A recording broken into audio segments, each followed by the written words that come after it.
Musician Tailor's Twin and Chevy.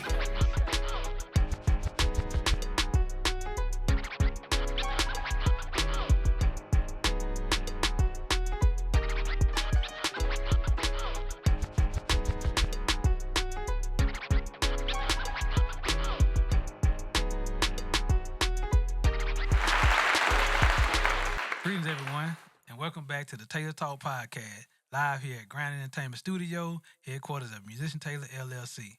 I'm your co-host, Chevy Revis, along with my co-host and co-founder, Darrell Twin Smith. Today's special guest is a father, husband, family man, artist, actor, screenwriter, and CEO and founder of HYLO ART Entertainment Company. He's an alumni of the prestigious Art Institute of Atlanta and the host of 600 Seconds, a media platform within the HYLO Art brand.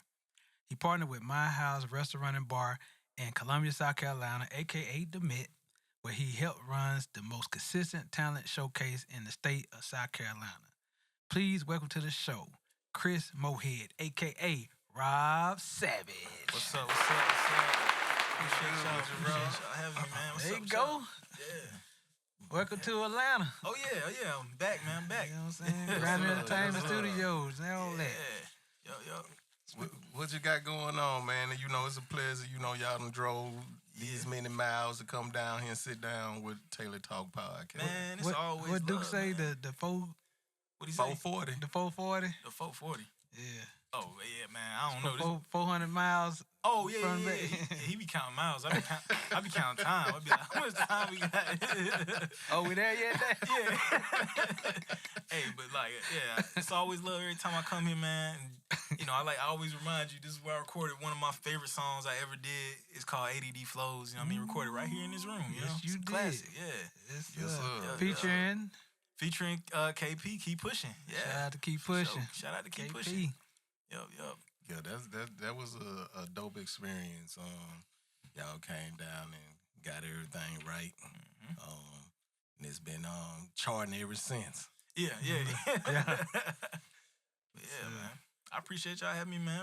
Like I said, Chris Mohead, representing HYLO Art, Yeah. So as we interviewed your pops, he talked, some good things about you. Yeah. But as your pops talked about his military career, then from the military also, he talked about how he got into managing you and y'all starting y'all businesses.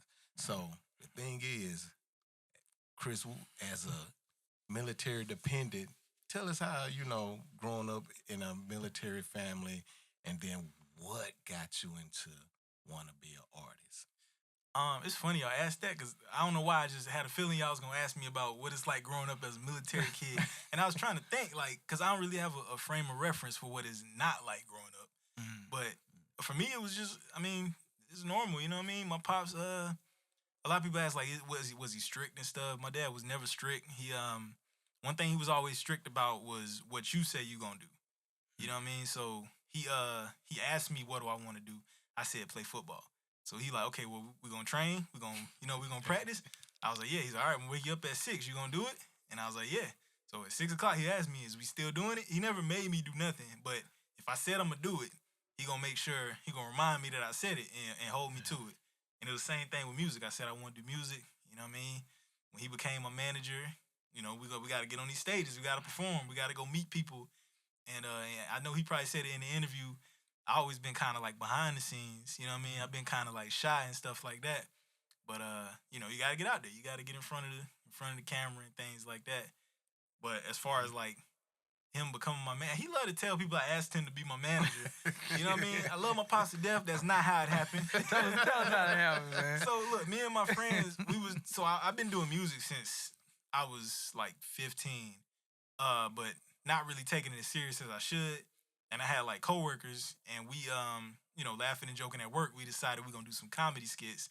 And I just had, the brilliant idea, let's do comedy skits and then release them and do, drop songs and, just do both. And eventually maybe do musical, comedy, something like that. And I was like, if we're gonna do it, we gotta do it professionally. I wanna have my own company, my own production company and everything like that.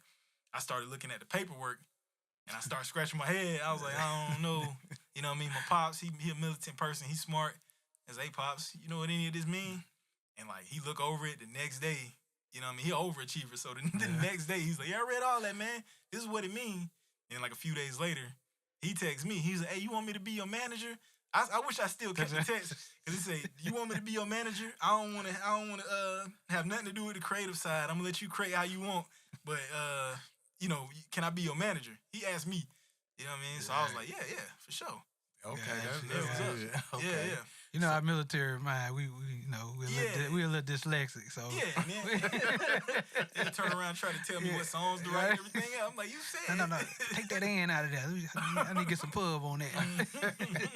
So your pops, he held you accountable of your dreams. So Yes. that's what he did. So you know, it's good that you know he supported everything you wanted to do instead of he didn't force it. You brought, hey, I want to do this. He said, okay, we doing this. You doing this? Okay.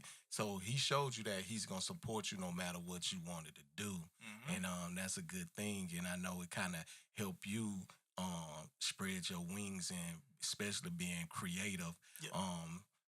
Be the creative person that you are. That help you say, okay, I know my daddy got me, so let me focus on this because he gonna focus on the other stuff I need done. Yeah, basically. And I say like in the beginning, like in high school and stuff like that, he wasn't really with the music and all. Cause I played football for like all throughout middle school, and I was going into high school. He had went to Afghanistan. When he went, I quit the football team. I was like, man, I'm gonna do music. And I started going to the studio and stuff like that. So in the beginning, he wasn't really with it until I came to him and was like, I want to figure out how to make money from this. I want to figure out how to make this my actual career. And he was like, okay, he's taking it serious now. So, you know what I mean? Let me jump in and take it serious. But my mom always been down with whatever delusion I had. You know, Right. I can tell my mom I want to be a stand-up comedian. She was like, oh, okay, let me know when. Like, my mom always been Front row. Yeah. Yes, She was your number one cheerleader. Yeah, my dad always, how we gonna make money? This boy gotta have that balance. Exactly. So, Yeah, you right. Gotta have that balance. So you said the military background came up. I don't like to say military brat, but people use that term. But you're military dependent. For sure. What were your favorite duty station that you think you went to or lived in? Looking back, it's in Germany. We was on Simbach Air Base. Come on now. Yeah. Looking back, now. just because it was so different. Yeah. You know what I mean? Just being able to be out the country is a blessing. And I mean, how old were you then? I was from 9 to 11. Okay, so you saw a lot. Yeah. 3 years, yeah. So maybe 8 to 11. But it was, and we were on the base. But every now and then we'd travel off base and see the the village or whatever it was. I just remember seeing a lot of trees, a lot of stuff like that. I remember the school being right there, like on the edge of the base, and you could just look out and see fields and stuff. It was just beautiful scenery, man. Yeah. And I remember there being like 5 TV channels, so you had to go outside. That's right. AFN. Exactly. AFN. AFN Kids. Right. MTV Base. Right. Everything watered down censored. Yeah. Exactly. Yeah. That's beautiful. Did you try to pick up the language over there a little bit? Or I did, not like I should have. Like, you know what I mean? We had German, we had to take German classes. Right, yeah. I just remember, like, the basics, like, I love you, ich liebe dich. Remember, I can count to 10, things like that. 1, 2, 3, 4, 5, 6, 7, 8, 9. Every now and then, somebody hand me something, I'd be like, Dankeschön. Right. You know they always teach us the nasty stuff first, and then we... Yeah, I remember the highways being like 100. You can drive like 100 on the highways. Yeah, whatever that speedometer got, that's how fast you can go, pretty much. Yeah. That's what Autobahn was. Yeah, Autobahn. I remember all that, yeah. That's beautiful. Yeah, I ain't trying to learn nobody's language. In Korea, I learned thank you and too expensive. That's all you need. Right, thank you, that's too much. Right, thank you too much. I tried to learn Arabic when I was in Saudi, but hey, that's a whole. One word is a whole phrase. Yeah, it's like, I couldn't read it. It just looked like a bunch of cursive. Right. Yeah. Say like English and Spanish. That's like this word means this. That's it, right. It's simple. But as you leaving Germany, you say, okay, football. You say, Yeah. man, football, I love it, but I'm going to do this thing in music. Yeah. So what was your first project as a teenager? Ooh, it's funny. I still remember. It's called Love Life the Mixtape. It's called Love Life the Mixtape, and I sold 15 copies. Come on now. For free. Come on. What you went copper? You went 10? I got my mama, she took me to the store. We got blank CDs. Went to FedEx and printed out covers with the title on the back, with the track list on the back and everything. Got my homeboy to draw it for me. It was a cat named Speaker Knockers. I don't know if y'all know about Speaker Knockers. That sound familiar. Yeah, he rest in peace to him, but he kind of made a name for himself, and he was in my class, and he was handing out mixtapes in the hallway, and that inspired me to do the same, like make my mixtape, put the cover and everything, hand it out in the hallway. Get my feelings hurt when I see it in the parking lot. Right? I gotta go hustle and flow. Yeah, exactly. Somebody ran it over. Like, you had to do all that. Like hustle and flow on the flow. Exactly, Right? hustle and flow. Okay. They did your CD like they did in Janky Promoters. When Jeezy. Yeah, when this what that was Ice Cube name was on there. I can't remember. But I know what you're talking about. Where Mike Epps gave old boy a CD. Oh, he threw it out the window. Yeah, man, they did me wrong. Russell Red. Yeah, Russell Red. But hey, man, it motivated me though, cause the music, like I always just had ideas. You know what I mean? Like I never ran out of ideas. So y'all don't like this one, maybe I'll like the next one. You know? But it kept you going. That's the thing. Sure. You know, you never let somebody not liking what you did that day. It kept you pushing to make more music, and that's where your love for music keep you moving. Cause you know a lot of folks. Somebody told me this a long time ago. My brother, he said, "Man, everything you make, somebody ain't gonna like it. Yeah. But once that one beat you make, somebody will. So that one song, and if you go back and say, let me go listen to this old song, let me revamp it and tweak it a little bit, it's gonna shine." And I even say, like, I get inspired by going back and listening to the old stuff where the mixing might be off, the beats might be, you know what I mean, the flows might be bad, but the idea, I'm like, man, that's a creative idea to do that, and it'll inspire me to just just trust myself, you know what I mean, just trust my ideas and not get too inside my head, man, they not gonna like this, they not gonna like that. You just gotta trust yourself, and somebody's gonna like it. Like, if you liked it, somebody out there gonna like it, you know, so. Just finding your audience. Finding your tribe and For sure. And right now, man, we've been so blessed, man, with I know that's probably on your list of questions for my house, but we've been blessed with a platform where I can go perform in front of people, in front of a audience.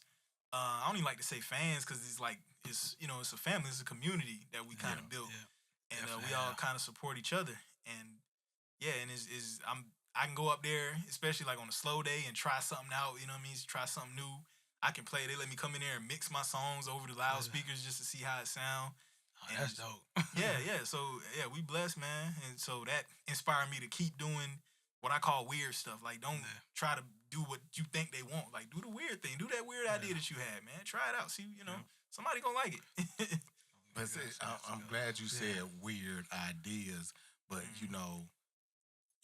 to me, I don't feel your ideas are weird. It's just it's you. Yes, and that as is you, don't let nobody say, "Oh man, that's weird." Nobody don't want to listen to that. Yeah. No, that's you, and you have to always say, "Hey, look, you ain't gotta like it, but this is me." Yeah. And then when everything start rolling and flowing like it's gonna be, that's when a lot of folks gonna try to jump on your coattail. Exactly, man. Exactly. Like one of the biggest inspirations for me is Outkast, man. Just because I remember being bullied on the school bus and all this other type of stuff, and everybody in my school listening to Gucci. You know what I mean? Shout out to Gucci. I ain't got no problem with that, with trap music or nothing like that.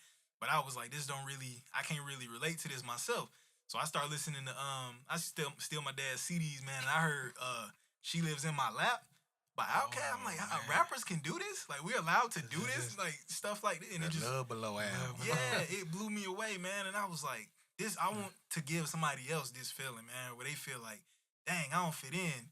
And they put this on and be like, oh, I could just be me. I could just do what I want. Like, you know what I mean? Life is a video game. Do what you want to do. You know? Shout out to Outkast for getting in the Rock and Roll Hall of Fame. Yeah, yes. Because they touched every genre with their music. They did everything. They are a genre, bro. Ooh, they are a genre. Yeah, That's I don't a even bar. know what you We call need to print the that. Love Below. They are a genre. Print that. But yeah, most definitely, man. Outkast had they was totally different from all the other artists in the industry.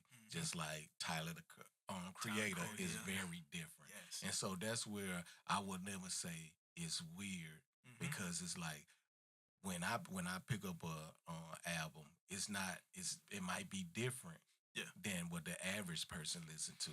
Like I would listen to all type of music. So it's one of those things where, like I said, you stay true to yourself and don't try to fit yourself in a circle and you trying to fit yourself in a triangle. Yeah. So, you still be that circle and let that triangle go about its business and say, hey, I'm going to bounce while you over there trying to.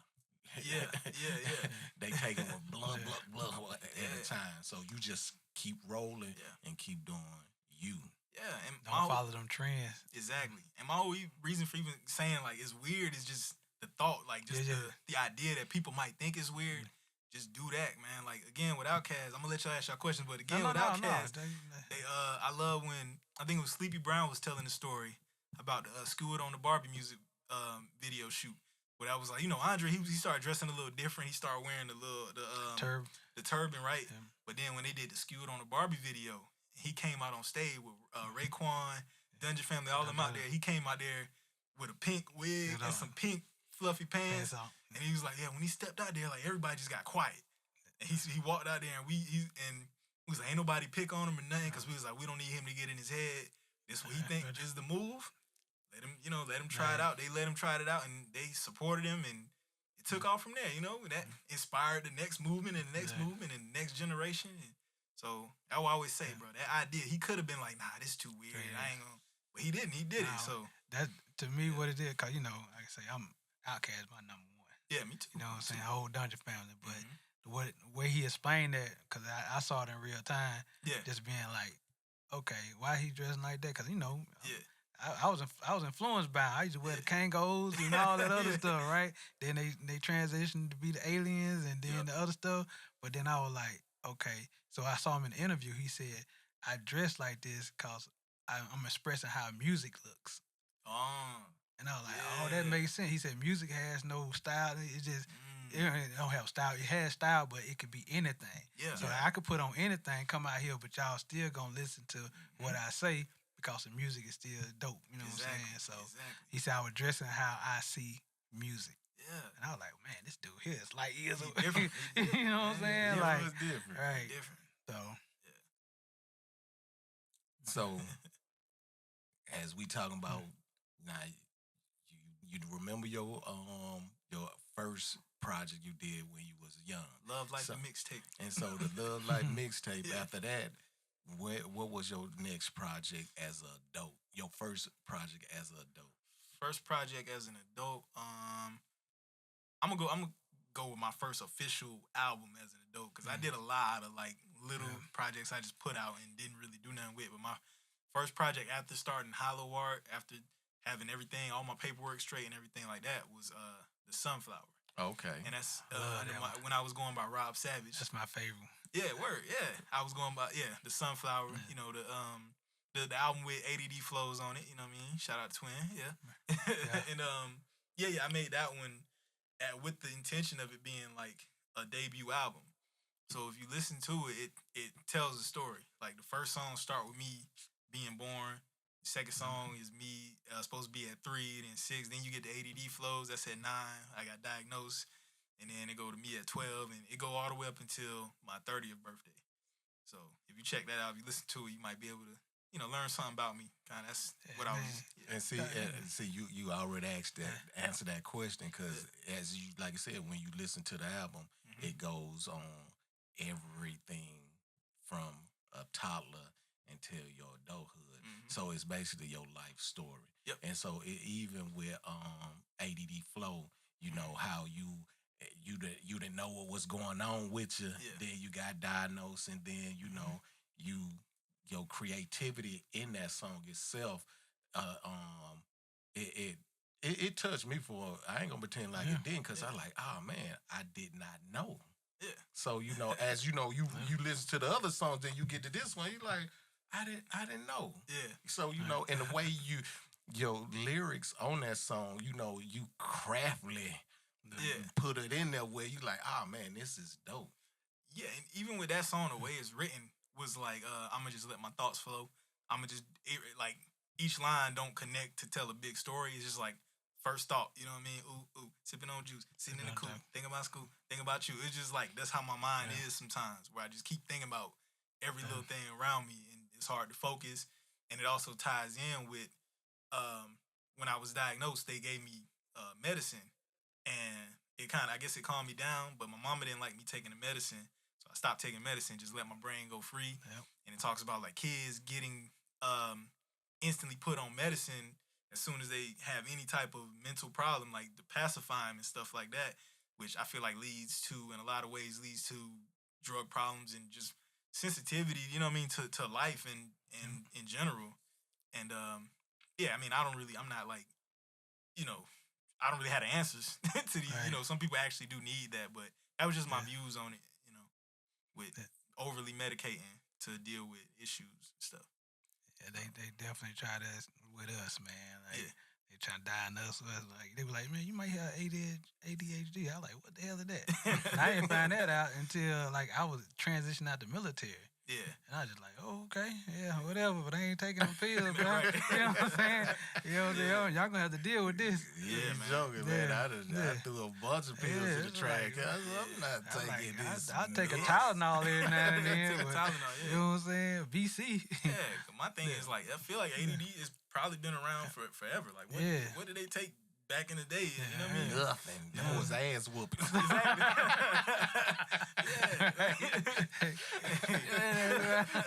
Sit your bad ass down. Right. But I was gonna ask you, I love that rollout that you did. Oh yeah, with, I know you Act do. 1 stuff like that. I was just like, that's dope. Yeah, y'all gotta check out the album. We might put it down here, right here. Yeah, Put out the sunflower Act 1. rollout, Act 1. That bicycle, I love the photo shoot. Looks super dope. Oh, It was clean and everything. Yeah. But what's the meaning behind the sunflower? Cause I got my own take on it. Yeah. But I want to hear it from you. Well, first, I want to hear yours because I mean I put it out, so it's y'all's now. Like, Okay, yeah. So, Well, I saw the HYLO art. I knew about the meaning of that, but just me growing up in Mississippi, seeing sunflowers, sunflower kind of all that. They were like they put sunflowers in fields around certain chemical places. Like I don't know if you heard of Chernobyl. Chernobyl. Like they plant a whole bunch of sunflower around there because they filter, they suck in all the bad chemicals, yeah. and toxins and things of that nature, and help clear the air. You know what I'm saying? So That's dope. That is dope. I ain't think of that.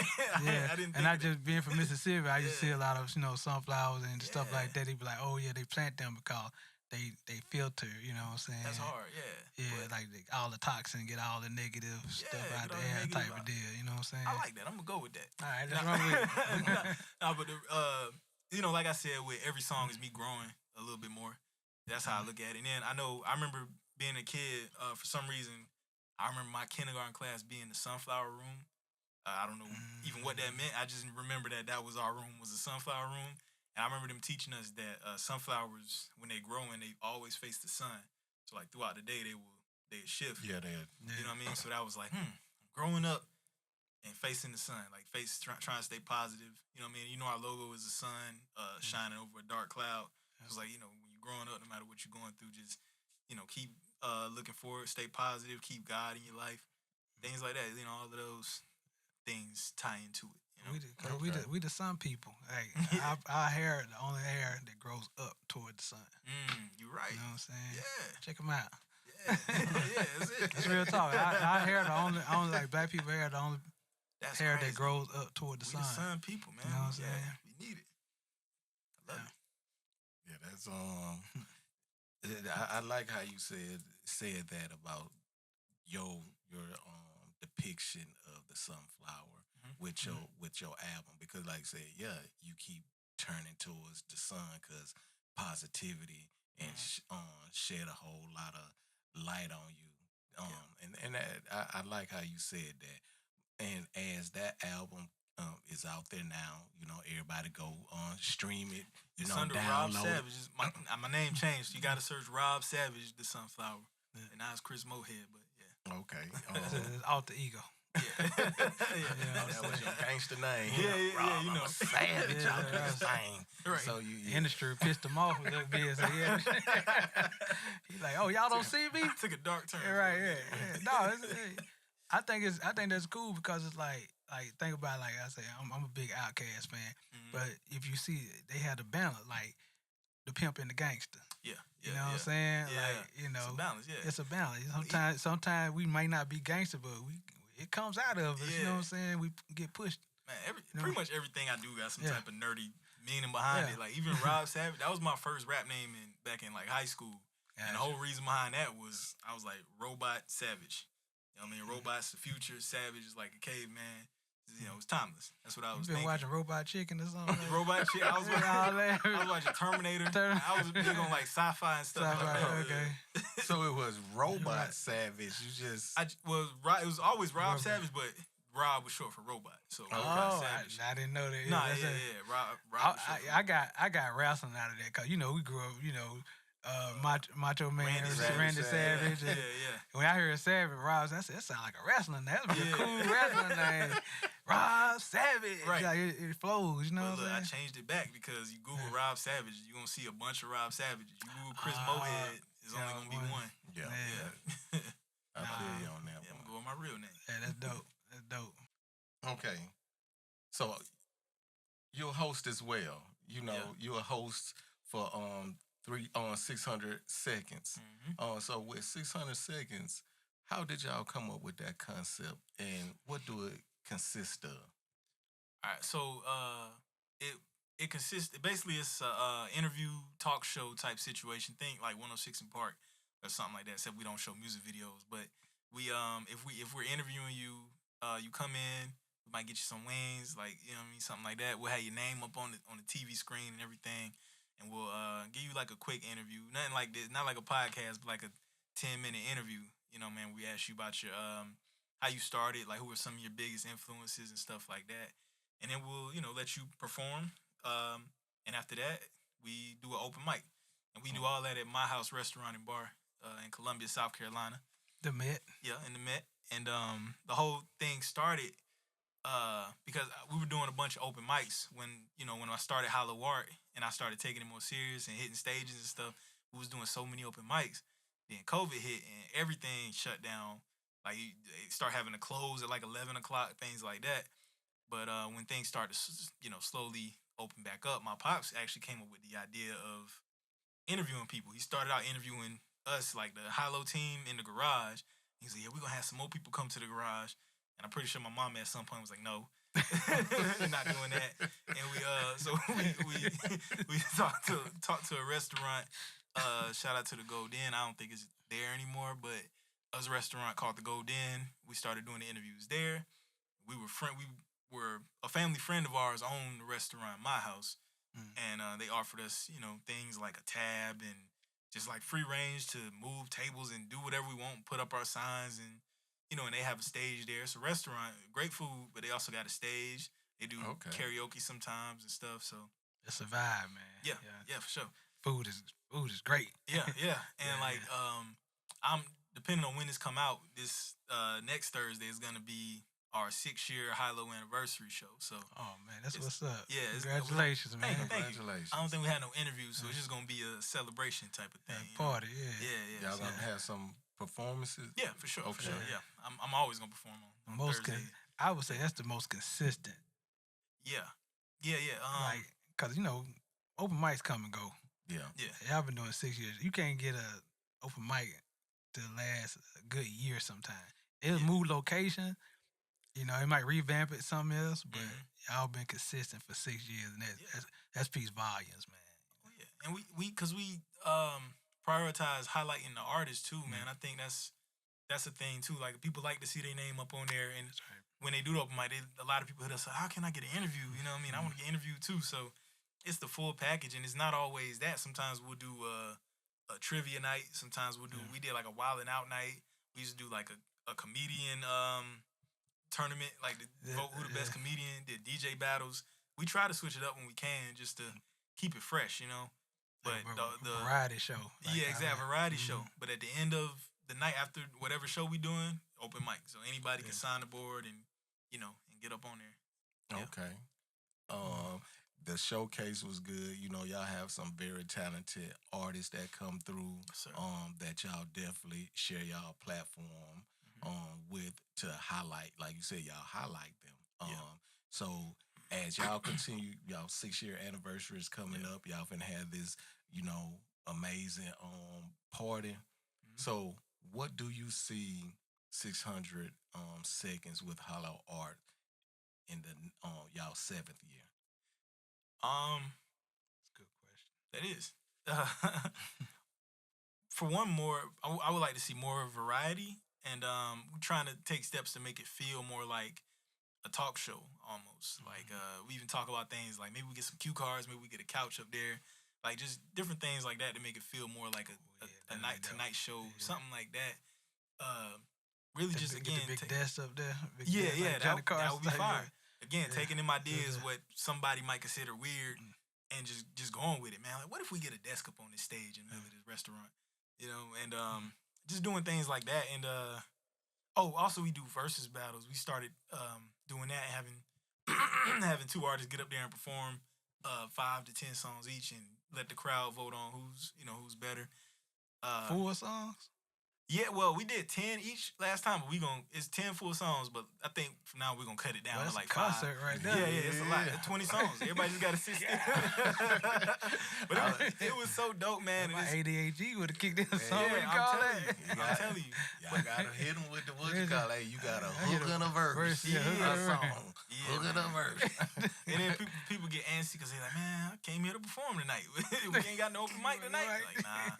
But just and we just hosted an album release party for Tito Gonzalez and Bob G. They just released their album. It's called Trap Files 3, and it's available on all streaming platforms. But 2020, half of 2025 and 2026 and going forward, just more the same, man. Just keeping that up. I'm getting ready to go into album mode and rollout mode and things like that. So, got some new stuff coming. I wish I could announce the album here, but I want to get. I ain't even got to tell you. I just know it's coming. When you post it, we gonna post it. Yeah, for sure. Yes, sir. Yes, sir. Is it complete or what percentage you at? Oh, like completion. I'm at like 99%. Honestly, I could put it out now, but I'm in the tweaking, what I call the tweaking phase. Okay. Smart. Whereas like, I want to change that one word right there. I want to change it. I could put it out, but it's like little nitpicky things. Oh, ain't nothing wrong with that. Yeah. You don't want to regret it later. Exactly. Like, man, yeah. Because once it's out, man, I got this thing where once I upload it, I'm not going to listen to it again until it drops. I want to listen to it again when everybody else listens. Gotcha. So, I've been calling your daddy, he wear many hats. Yes. So, do you have that same trait? How many hats you wearing? I mean, if you count like music and film, or if you count like I rap, sing, make some beats, record myself, make my own album covers, edit my own music videos sometimes. You know what I mean? You got many hats, man. Yeah, you a father, you a husband, you got a bunch of hats. All of that. So with all these hats, how do you balance your day-to-day life? I know I'm hitting you with these questions. No, that's a great question. These are great questions. To me, it's about just being intentional. Like, don't just let stuff happen. Don't just, I'm gonna do this when I feel like doing this. I'm gonna do that. I'm gonna set this amount of time at the end of the night. All right, you know what I mean? I'm working. I gotta let my lady know. Gotta let my son know. At this time, I'm done. I'm closing the laptop and I'm with y'all. You know what I mean? I'm with y'all until this time. You know what I mean? When my boy go to sleep, I'm back on it. It's just kind of like just being intentional and and stuff. And plus, like it helps that I'm not big on the partying and turning up aspect of the hip hop culture. I don't really like going out unless I got a reason to, unless I'm performing or networking or something like that. You know, so yeah. Ain't nothing wrong with that. My homebody for real. Nah, you can do that nowadays. That's real. Yeah. I respect that, man. Yeah. Like, Joker loading up, making millions, sitting at home. Yeah. I ain't did a show or nothing. Right. Ain't got no deal or nothing. They be You know what I'm performing saying? on the video game. Yeah, right? just be like, having their music screaming. Yeah, Yep. like the world different now, man. But and thing too, I don't really look at it as a bunch of stuff, man. I just look at it as it's one thing. It's Chris Mohead. You know what I mean? I'm. This is all part of Chris Mohead. You might get a film, you might get an album, you might get whatever, man. It's all me. That's a good transition. I was gonna ask you about. So, how many films have you done? I've written and directed 2 short films, and I starred in one feature film, which was directed and produced by Dust House Entertainment. Shout out Dust House. They just got it on. It was on Amazon Prime, but they just got it on Tubi, so everybody can watch it for free or whatever Tubi price. Right now, it's called Vivid. Okay. VIVID. It's not for the it's rated R. It's not rated, but it's not for the kids. Right. Yeah. It's adult material. Yeah. Yes, adult material. Put your babies to bed. Exactly. Mature viewers. Yeah. But I'm acting a little bit in there. I'm trying to. I even let them know, man, and I'm gonna let them know right now. I want to play the bad guy or something like that. You know what I mean? I want to, push me. I want to test my range a little bit. Give me something that you wouldn't expect me to do. You feel me? That's dope. That's a triple threat there. You write your own movie, write your own album, then you make the soundtrack for your whole movie. Yeah, that's the goal. Miss the hats too. Yeah, right. So as all these hats that you wearing, like coming to you doing films. So for your, I know you ain't gonna tell us the new album, but do you have any videos linked to your new album that's gonna come out? Yeah, for sure. Working on some promo material as we speak right now. I set up a session to film a new music video, and I'm also writing. I can tell you this. I'm writing a film to accompany the movie. Okay. Once the album is all the way 100%, I can kind of lock back in and finish writing that up, and then we can start casting and start moving forward with that. It'll be my first. I want to direct, and I wrote it. I want to direct and star in it. It's like but if I get to feeling like I'm not balancing it and it's starting to suffer because of that, then I might give somebody else the directing, and I just will star in it. But there's an accompanying film that is in the works for this album. You on this Master P about it. Yeah. I like it. Yeah. No, man, we appreciate you, man. Definitely coming here and letting us know what's up, man. Like I say, every time we come to Columbia, y'all always roll out the red carpet for us, make us feel like we executives coming in there. You know what I'm saying? It's like we appreciate that, man. So I appreciate y'all always showing love, man. Always showing hospitality to us, and always giving us knowledge, man. Always everything we need, we hit y'all up, and we know we got it. Yeah, man. We like to sow into people who we know gonna use the information. You know what I'm saying? Whether they use it or not, we just throw it out there. So So like I said, I'm a phone call away. Yes, you over there? Yeah, you over there scratching your head when you like, hey, man, let me call Twin. Yeah. Twin, man, I need some help. This right here. Yeah, man. I'm a phone call away, bro. And I can admit that's my pride a little bit. I'll be like, I don't want to bother pride nobody. to Let the me side. Yeah. want me to tell you a quick story real quick? Yeah. I'll make it short. So I used to have this thing called State Mixtape, right? Mm-hmm. Where I used to book all the art. I had probably about 20, 30, 40 artists, man, coming to a party in Kentucky. Yeah. So I'm doing all the booking. I'm doing the hotels, everything. And I did it. I ain't gonna say I did everything by myself. I had help in certain areas, but for the majority, I did everything myself. Imagine doing your party. I mean, your event every Thursday by yourself. You ain't got to do. You ain't got. Yeah. That's what I was trying to do by myself. This man saw me, and it was packed out. He'll tell you the show packed out everything. But when I tell you I was exhausted, and he was like, "Oh, you need help?" I like, "No, I got it. I could do this. I could do this and this." So when I do my second party, you know how much easier it was when when somebody come in and they take care of things. I even had the chance to take a nap before the event started, which never happened. So that's why I say it's good to sometimes when you getting overwhelmed, and we all do it. I put it off, but then you just be like, hold up, I got a community. Yeah. Let me start reaching out to the community because they gonna help. Yeah, you know what I'm for saying? sure. You're right. So and I just say that because I went through the same thing. Like, I need to do it. I'm hands on it. You know what I'm saying? Yeah, but, man. And again, like you just gotta put that pride to the side. Yeah, you know that part. Yeah. Stop feeling like you were burden to other people. I had that same same experience, man. Yeah, for sure. I appreciate that. But like Cuz just said, man, it's not you're not a burden. And that's the one thing you always had to say. You're not a burden. You always had to tell yourself, hey, I know it's some genuine people around me that's gonna help me. Yeah. And that's how you got to look at it. Never look at things as, okay,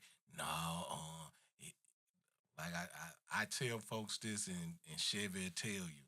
I tell folks, my door is open. So now it's on you. If you look, I'm gonna let you in. Yeah. But if you don't, I'm like, then you say, oh man, I should have called Twin. I'm here to help you, brother. Hands down. Man. I appreciate that, man. I appreciate y'all, man. We'll help you on the front end, back end, whatever, bro. We here for you, man. So yeah, man. So I know, listen, man. I know y'all got a long ride back to Columbia, South Carolina, man. And you, like I say, the doors always open. You come back here anytime. Promote whatever you got to promote. We definitely gonna see you online. Whatever you promote, we're gonna put it in our network. You know what I'm saying? So, yes, sir, man. I appreciate it. I will say, man, new song dropping May 16th. You know what I mean? It's called On Earth. And it'll be dropping May 16th. It'll be the first single off of my project, my new project. So okay. I'll check that out. On Earth. On Earth, yeah. On Earth, okay. Yeah. And while we on Earth, we need you to look in that camera and tell where they can find you on social media. Okay, man, you can find me at Chris Mohead, that's ChrisMohead, on Instagram and Facebook. Most importantly, you need to follow HYLO ART, HYLO ART. Facebook, Instagram, YouTube, X. I think we on TikTok too. Just, HYLO ART. Follow us, DM us, man. We love supporting other artists and we love, just building this community, man. So I appreciate y'all. No, man, appreciate you, man. Yeah. Appreciate you, man.